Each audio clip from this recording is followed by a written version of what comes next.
Hi, this is Dr. Tom Rogers at Performance Medicine, coming to you with a weekly podcast called The Common Sense MD. Now, today I'm going to talk about something that's very important for your health, and something you may not think about as being important, but may be the most important thing. I'm talking about relationships. You know, back in the old days, people didn't have as much problems with relationships as they do now, because you were usually with a tribe or group of people, your extended family. Today, in today's world, you have, a lot of loneliness, a lot of isolation. Families drift apart.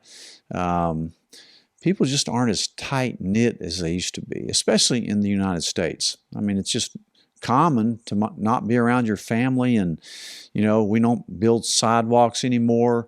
People don't get out and walk and socialize with their neighbors like they used to. So there's a lot of loneliness going on. So I'm going to talk today about a unique study that came out that I read a few weeks ago that I really took an interest in. It was a Harvard study of adult development. And this study was unique in that it's been going on. It's still ongoing for 85 years. And what it did, it tracked an original group of 724 men and 1,300 of their descendants. And they still track them today, over 3 generations. And it really started out as 2 separate studies, 2 separate groups. One was a group of Harvard sophomores from all walks of life, and then one of inner-city Boston boys that were 14 years old. They grew up in disadvantaged neighborhoods. And the studies started about the same time, so they ended up merging the studies and became very useful because they did merge these studies.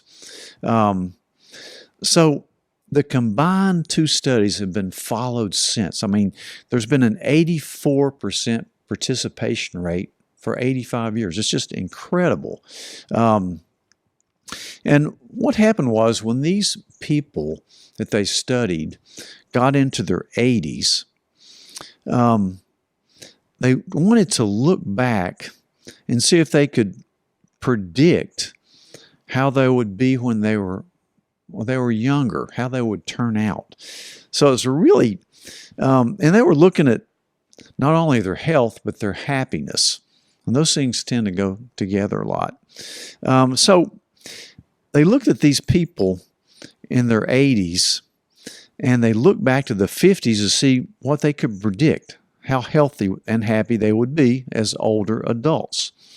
And what they found was that it wasn't their cholesterol levels or their blood pressure or their sugar levels. It was how satisfied in their relationships. At age 50,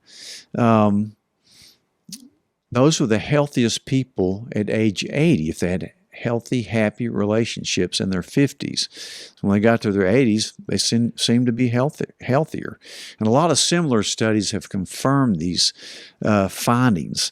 There's a lot of growing evidence that loneliness is associated with a greater sensitivity to pain, suppression of the immune system. We talk about the immune system all the time. And diminished brain function, poor sleep. Loneliness is bad for you. One recent study showed that for older people, loneliness is twice as unhealthy as obesity. To me, that's just astounding, because to me, obesity is our national healthcare scourge, but loneliness is worse. That was one study, but when you start thinking about it, it's probably true. It's in our biology that we're social creatures. When we feel isolated, we go into survival mode, which is unhealthy. Your cortisol levels are always up. You age much faster. You come down with heart disease and cancer, autoimmune disease, much with greater frequency, because we don't live in tribes anymore. The challenges of meeting our social needs is much harder today than it used to be. We self-isolate. Look at what happened with COVID-19 over the last 3 years. Isolation made things much worse. Many more mental and physical illness have resulted from that isolation, especially in kids.